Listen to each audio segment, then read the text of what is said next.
Então a gente estava, antes da gravação começar, né? A gente está gravando de novo, falando dessa frase do tio Ben do Homem-Aranha, né? Com grandes poderes vem grandes responsabilidades. Essa frase não é original do Homem-Aranha. Se não me engano, ela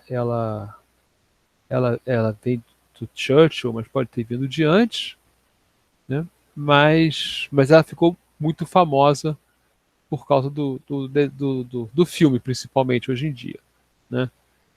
E, novamente, o que a gente vai falar agora são riscos do software, quer dizer, quais são as nossas responsabilidades, né? O que a gente pode causar? Isso, de certa forma, é assustador, né? Então, a gente quer aqui criar uma compreensão comum, né?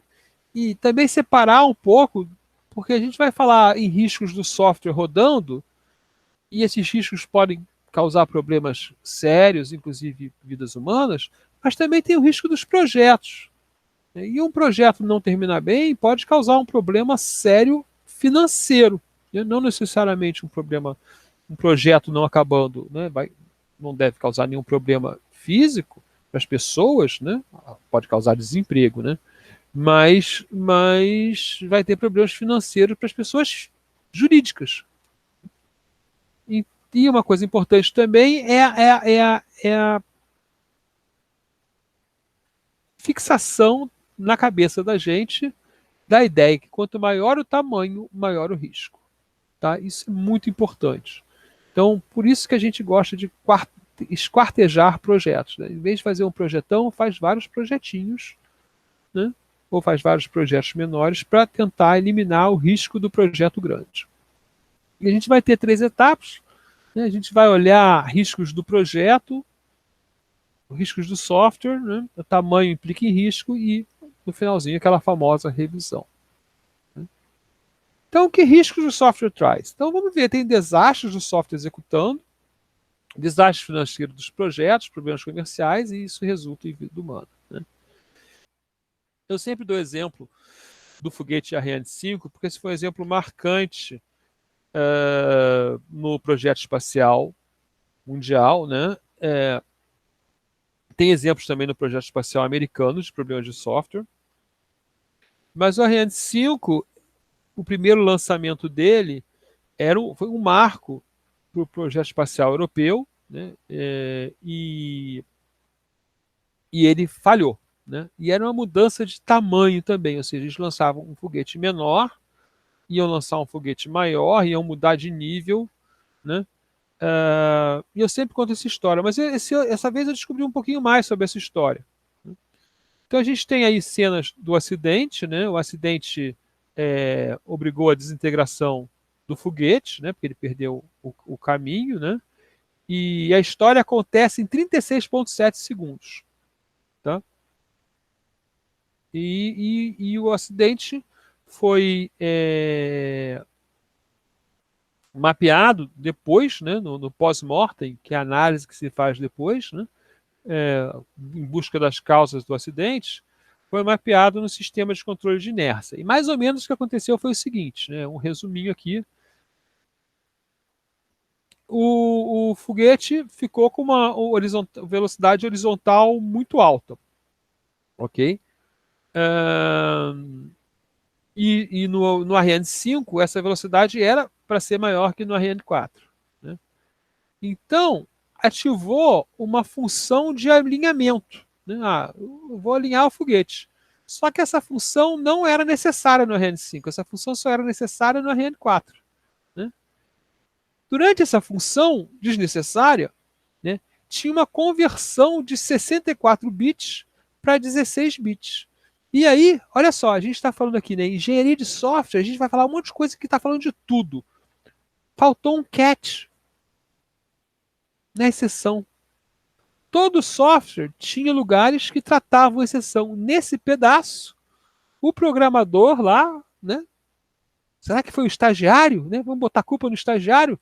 Esqueceu de capturar a exceção. Então, veja só, todo um foguete, né? Um negócio, sistema enorme, milhares, se não centenas de milhares de linhas de código, né? Pessoas no mundo todo assistindo o negócio, uma das culpas do negócio explodir é porque o programador não capturou a exceção. Eu começo a me sentir culpado, sério mesmo. Eu tenho aquele negócio de vergonha alheia, eu tenho culpa alheia. Eu falei, caramba, essa coisa que eu não faço de vez em quando, né? Aí o SRI, que é o sistema de inercial 1, falha, né?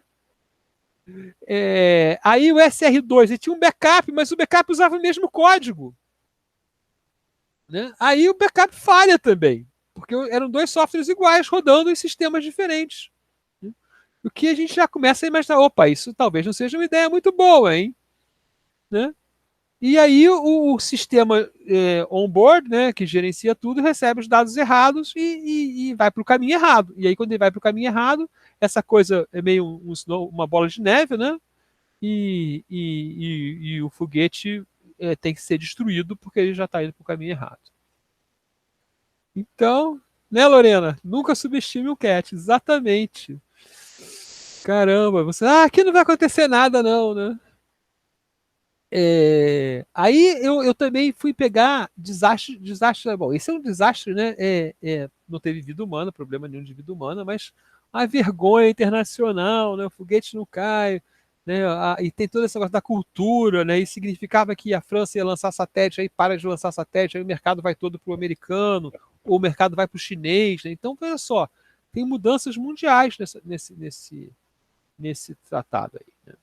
Aí eu vi também, né, problemas financeiros, até mais que financeiros. O problema do aeroporto de Denver é bem interessante, né? É o seguinte: eles planejaram um sistema com os carrinhos, um sistema de malas, né? Então hoje você chega no aeroporto, bota a mala na esteira, né? E a mala, eu não sei se diretamente, eu sei que a mala ia, em vez de andar na esteira, eles andaram nos carrinhos. E esses carrinhos tinham um rádio que identificariam as malas e o sistema diria para que terminal, né, para que entrada, para que avião aquela mala ia. Né? Esse negócio não funcionou, mas o aeroporto foi construído de um jeito que só poderia funcionar com esse sistema funcionando. Então o aeroporto ficou pelo menos 2 anos parado, né, porque o sistema não funcionava. Né? O FBI, né, ele fez um sistema de gerenciamento de caso, né, de investigação, que custou 100 milhões de dólares e foi jogado fora, porque não dava para usar. Né? A Ford, né, também jogou 200 milhões de dólares fora num projeto, né? E o FDA, não, desculpa, o FAA, essa é uma história famosa também, né? Ficou 15 anos tentando fazer um sistema de controle aéreo, né? E gastou pelo menos meio bilhão de dólares. Na verdade, eles jogaram fora um sistema de 2 bilhões de dólares, porque eles queriam fazer um sistema de controle aéreo unificado para todos os Estados Unidos, né? Mega complexo, acabaram desistindo e fazendo essas coisas de empresa privada fazer, né, software em pedaços, né, porque tem 3 níveis de controle aéreo, né, e mudaram, e algum software só foi reusado. Né. Isso em 96 tem estado, em 2000 a gente sabe que deu tudo errado. Né. Isso levou porque aí acusaram, né, como o FBI perdeu muito dinheiro, que o FBI estava no inferno do software.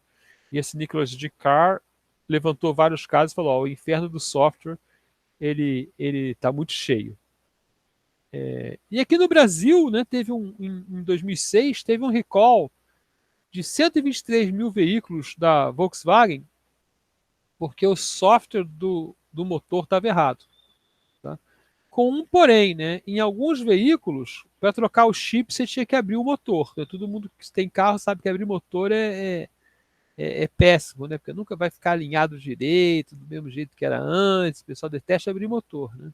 Esse foi o terceiro maior recall da Volkswagen no Brasil na época, em 2006. Né? E tem um custo, né? 123 mil veículos multiplicado pelo custo. Então tem um custo enorme, tem um custo de imagem também.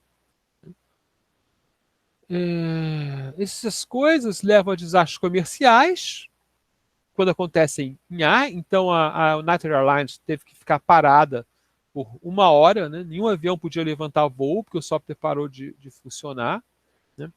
E tem esse caso bem estranho, né? Que é um caso de segurança, né? Onde os hackers trancaram as portas do hotel. Então quem estava dentro do quarto ficou preso, quem estava fora do quarto ficou preso e pediram um resgate em bitcoins. Se não me engano, o hotel pagou, né? Mas também tem casos de vidas humanas, né? É, esse voo aí da American Airlines, né, é um problema dos dados disponíveis, é um problema de interface, na verdade. Aqueles visores do avião, né, que tinha a rota, ele era dividido em como se fossem livros e páginas, e o piloto estava na página certa do livro errado. E esse aparelho aí de radioterapia, ele controlava a radiação, que é um negócio que eu digo de maneira mecânica, né? Então tinha um sensor de radiação, e esse sensor de radiação foi trocado por um sensor de software, e isso deu overdose de radiação. São estimadas uma ordem pequena de mortes, acho que 6 a 10, assim, mas várias pessoas tiveram queimadura e coisas do gênero. Né? Então, e o The Guardian também mostrou aí que no Boeing 787, né, teve que ter um update de software, porque uma falha na unidade de controle dava um reset a cada 248 dias. Isso podia acontecer durante o voo, e aí desligava o motor. A solução dada rápida foi: você dá o reset em terra, né? Isso, é que isso também. Eu não consegui o detalhe dessa informação, Rubens. Esses eram 787 também, né? Porque esse problema, pelo que eu li, era um problema de interação de coisas. Porque 737, um número, né? Isso aí, 737, sei lá, um número grande, né? Houve uma interação entre o problema do avião. Eram vários problemas, porque o avião, na verdade, ele não voa. Né? Esse era uma questão do avião. O avião só voa com software que mantém a configuração dele voando, mas tem um problema também de ter um software a mais que resolve o problema. Então eu não consegui o detalhe desse acidente, detalhadamente. Não botei a história aqui, mas muito obrigado por ter trazido, porque realmente inclui um problema de software. Né? Uma informação importante para a gente que a gente tem, né, e que é aquele famoso: as pessoas não aprendem, e muito que a gente vai ver da engenharia de software, as pessoas não aprendem, né, é que tamanho implica em risco. Né? Então, esse aqui é um gráfico, acho que da década de 90, exatamente, 1994, né, mostrando a probabilidade de falha de um projeto americano. Ok? Então, vocês vão ver ali, né?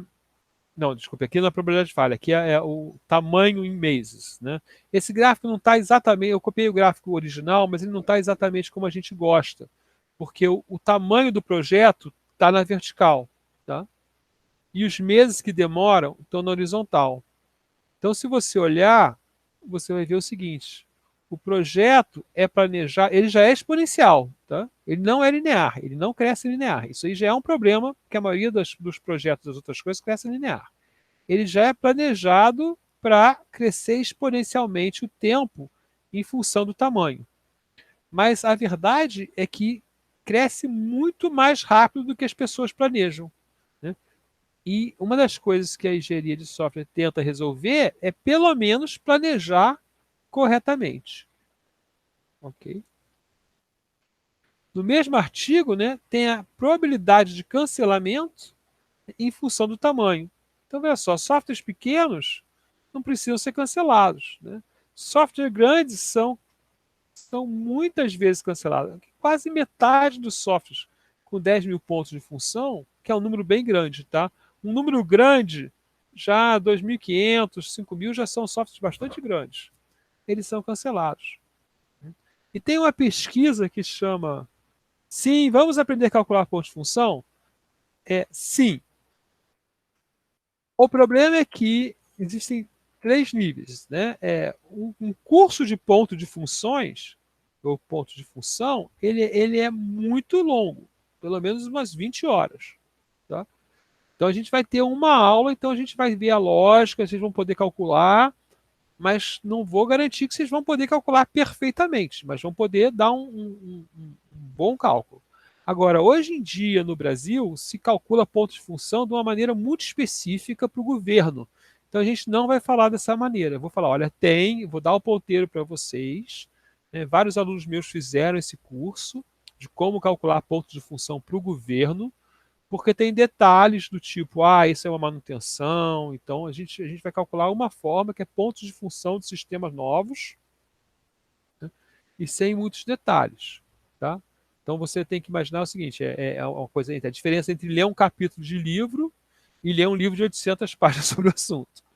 Tá? De 400 páginas sobre o assunto. Então é isso que a gente vai estar ali. Mas a gente vai ter toda a ideia de como é, do que significa, e eu acho uma coisa muito legal. Eu gosto muito de pontos de função, apesar de não gostar tanto dos pontos de função do governo lá, mas eles são a maneira de negociar, né, que o governo tem. Né? Então, vamos lá. A gente tem aqui, né, um relatório que é feito desde também da década de 90, que é o relatório do caos, né, e que mostra, né, por exemplo, aqui, várias características. Esse relatório custa uns US$ 5.000, então a gente não consegue comprar ele, né? Mas a gente consegue ver pedaços dele, a propaganda dele, e relatórios dele no livro, e eles têm de vez em quando uma versão grátis de 30 páginas que você pode ter. Né? Então, na versão de 2012, né, eles eles calcularam o risco de software dos projetos de 2008 a 2010, mais ou menos, né, ou 2011, agora não lembro bem, né, e a chance de falha ou sucesso, né, ou sucesso parcial ou falha parcial, né, aquele software que você não usa um pedaço, não ficou muito bom, custou mais ou tem menos funcionalidade do que planejado. Né. Então, olha lá, um software de mais de 10 milhões de dólares, né, a taxa de falha total significa que você vai jogar tudo fora, não vai fazer nada, é acima de 40%. Então, esse é outra maneira. Se meu software vai custar muito caro, eu tenho que me preparar, né, para evitar que essa falha aconteça. Né? Aqui, né, a probabilidade de sucesso total de um software é em função da duração dele. Né? Então, em geral, na indústria, tá? E tem muita gente na indústria que não segue as práticas de engenharia de software. Ok, 23 mil projetos. Já aqui é um pouquinho melhor, porque ele mostra. Não, aqui ele mostra a evolução disso. Né? Então, não, quer dizer, o que está dizendo aí? Olha, não melhorou muito, né? Ficou mais ou menos. A gente está fazendo essa pesquisa de 2011 a 2015 e há uma melhoria. Não, nem há, né? Há uma melhoria pequena no menos falhados, mas essa variação é muito pequena. Tá? Mas esse artigo, o Scott Ambler, que é um pesquisador da área também, é um consultor, né? Ele vai olhar projetos por paradigma, né? Vai falar, olha, os projetos, ele vai achar números diferentes. A pesquisa do Chaos Report e a pesquisa do Scott Ambler são em públicos diferentes, tá? Então, pode ser que os dois estejam certos, né? Mas certamente o Scott Ambler já dá um sinal que é o seguinte: você tem muito mais sucesso se você usar versões ágeis e versões enxutas dos processos. Isso tem um catch, né? Tem uma armadilha. É porque a definição de sucesso num projeto ágil ela é diferente, porque alcançar os objetivos vão mudando ao longo do tempo. Né? Então, e no projeto em cascata tradicional, você tem que atingir o objetivo original. Né? E isso é muito importante. A capacidade de você mudar os objetivos de um projeto e se adaptar é muito importante. Aqui uma comparação dos métodos ágeis com cascata, né? Do Caos 2005, que a gente vê no próprio relatório Caos um relatório semelhante ao do Scott Ambler. Olha só, se eu trabalhar com métodos ágeis, a minha taxa de sucesso e é muito maior e minha taxa de fracasso é muito menor. Né? E para projetos pequenos, ela é 4%. Pequenos e médios, 10%, 11% para médio. Né? Então, isso é muito bom. Isso é muito bom para a gente. Né? E essa mensagem aqui, né, que a definição de sucesso no método ágil é no final do processo, não é igual ao início. Né? Então, a nossa revisão aí, quer dizer, vamos guardar o quê? Né? Apesar de alguma controvérsia lá com o Scott Ambler, né, mais da metade dos projetos ou é um fracasso total, o que é horrível, ou atinge um sucesso parcial. Né? Os riscos de um projeto, eles são realizados de duas maneiras, de um software. Né? No projeto de software tem um grupo de riscos e quando o software está rodando, tem outro grupo de riscos. E isso, quando a gente for planejar, é muito importante, porque a gente tem que levantar os riscos do nosso artefato executando no mundo real, mas também tem que controlar os riscos do projeto dar errado. Senão ele nem vai executar no mundo real. Né? E esse risco se aplica ao negócio, a equipamentos e a vidas humanas. Né? E claramente os métodos ágeis diminuem os riscos de projeto. Né? E sempre lembrar, quanto maior ou mais longo o projeto, maior o risco. Isso deve estar sempre na nossa cabeça. Inclusive, muitas pessoas veem os projetos ágeis como uma sequência de mini projetos. Sim, desenvolvimento modular, né? Incremental, né? Iterativo. E a gente vai falar dessas palavras, né? Logo agora, no começo do curso, a gente vai falar de processo, né? Arquiteturas modulares, né? Independência das partes da arquitetura da outra parte, uma parte não ser dependente da outra. Então, por isso que essas APIs, esses protocolos SOAP, REST fizeram tanto sucesso, né? Métodos ágeis podem ser aplicados a qualquer projeto? Lorena, métodos ágeis, a minha resposta é sim, com estrelinha de restrição. É porque qualquer é aquela palavra difícil, né? Então, o métodos ágeis, você tem métodos de gerência, né? Então, por exemplo, o Scrum é um método de gerência de projeto. Ele não é um método de gerir de software. Tá? Já o XP, ele é um método mais focado em engenharia de software. Então, há variações de aplicação, que método pode ser aplicado ao quê. Tá? Além disso,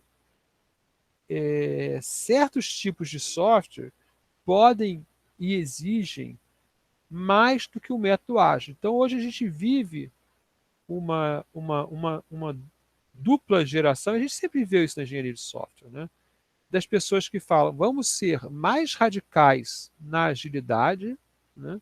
E aí tem o continuous delivery, né? Isso vai levar aos DevOps também, né? Então essas palavras mágicas, esses hype que a gente tem que tomar cuidado quando escuta, né? Mas também tem pessoas dizendo, olha só, a gente jogou fora um bebê junto com a água. Porque a gente jogou lá, por exemplo, se você fizer um método, um Scrum todo na parede, depois você não tem história nenhuma do projeto. Porque estava tudo na parede, você jogou tudo fora a cada ciclo. Qual é a história do projeto? Por que você tomou as decisões? Por que você fez certas maneiras? Então, tem uma interação que tem que ser tratada aí, né? Então, a gente tem os métodos pós-ágeis, né, que trazem algum tratado, mas há um pouco entendimento dos métodos ágeis também. O pessoal saiu achando que método ágil era sair programando, né? Eu tenho um aluno que chama isso, como é que é? Dark Horse Programming, tem uma coisa assim. Não é mesclar é Stream Go Horse, exatamente. Muito bom. E não é isso, não é Stream Go Horse. Né? Então, não é mesclar os métodos, mas certamente é criar ou adotar ou adaptar um método melhor para o seu projeto. Alguns projetos, por exemplo, eu participei durante muito tempo de projetos que iam adaptando o Scrum. Né? Então, a gente começou lá o projeto com o Scrum simples, aí a gente falava, poxa, a gente não está conseguindo resolver esse problema. E a gente começava a colocar engenharia de software no Scrum. E a gente escolheu trabalhar assim. Né? Ou seja, a gente escolheu trabalhar, olha, vamos começar com um Scrum simples, bem radical, assim, só isso, para ver que tipo de projeto que tipo de gerência a nossa empresa precisa. E, obviamente, rapidamente a gente descobriu que práticas que todo mundo considerava ótimas deviam ser adotadas. Então, por exemplo, a primeira coisa, logo nos primeiros ciclos, a gente falou, não, gente, a gente vai ter que fazer é, é, cuidar mais dos testes, né? Ter teste regressivo, ter testes de unidade. E a gente começou, então, mas a gente escolheu um modo de aprendizado porque a gente tinha uma certa folga, né, para poder aprender. Né? Claro que em outras situações você pode já ter que começar com tudo aquilo colocado. Por outro lado, um ex-professor do nosso curso, o Rodrigo Toledo, né, ele trabalhava com Continuous Delivery, né, com Scrum e com Continuous Delivery, e com muito sucesso. Né? Mas também em condições específicas lá dos projetos que ele trabalhava e que eu não sei que tipo de documentação tinha. Ele usava isso para programação, por exemplo, mas na arquitetura eu não sei como ele fazia. Né? Então agora vem um movimento que a gente tem que falar mais da arquitetura, tem um movimento que alguma documentação é necessária, né? Então esses movimentos vão se encontrando. Mas é típico da engenharia de software. A gente vive num mundo que discute protótipos versus documentação há muitos e muitos anos. Né? Ok. Então é isso. Obviamente, como eu achei vários acidentes, várias histórias, né? A bibliografia aqui dessa aula é bem maior, né? Mas aí tem a sugestão, né? Quem gosta de ler, né? Eu adoro ler sobre engenharia de software, de alguns livros que são muito bons, né? E é impressionante como esse livro, o The Mythical Man of, uh, do Fred Brooks, é um marco na engenharia de software. Fred Brooks ganhou o Turing não por causa do livro. O Fred Brooks criou um sistema operacional da IBM super importante e com isso gerou muita informação de como se faz sistema operacional e de como se faz gerência de projeto, né?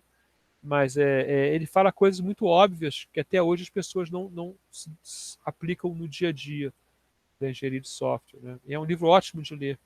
Teve em português uma época, talvez ache no sebo, mas ele é ótimo. Esse livro, na parte de programação, Rapid Development, né, do Steve McConnell, um pouquinho mais que programação, um pouquinho mais alto até que programação. Ele não ensina a programar, ele ensina coisa como você faz essa fase. Né? É um livro muito bom também, é um livro grande. Em matéria de gerência de negócio, gerência de empresa, do Lean Startup, né, que é a empresa enxuta, eu acho em português, algo assim, né? Os desses dois livros do Tom DeMarco são muito bons. O Peopleware é muito bom porque ele mostra como as pessoas são importantes num projeto de software e como elas são maltratadas, né? Ou como, mesmo sendo bem tratadas, o ambiente é criado de uma maneira que dificulta desenvolver software. Esse livro do Andrew Hunt também é muito bom. Né? Vou dar um exemplo aqui do Template Zumbis, do Tom DeMarco. É um livro que ele conta vários casos. Né? E um caso que ele conta é do Template Zumbi, é da empresa que adota um método, né? Tipo RUP, e aí esse método tem muitos documentos, e que o que as pessoas fazem, como tem que cumprir o método, né? É pegar o documento template, pedir para um amigo como ele fez, dentro da empresa, né? E praticamente copiar, né? Porque ela está só preenchendo o documento, porque o documento é importante para o método, mas ela não vê a importância do documento para o projeto. E, obviamente, o documento tem pouca importância para o projeto. Os documentos eles são relatos das coisas importantes do projeto. Quando você torna o documento mais importante, você está botando a carroça na frente dos bois. Ok. Então, essa aí foi a segunda apresentação aí da aula de hoje. Opa, parar a gravação.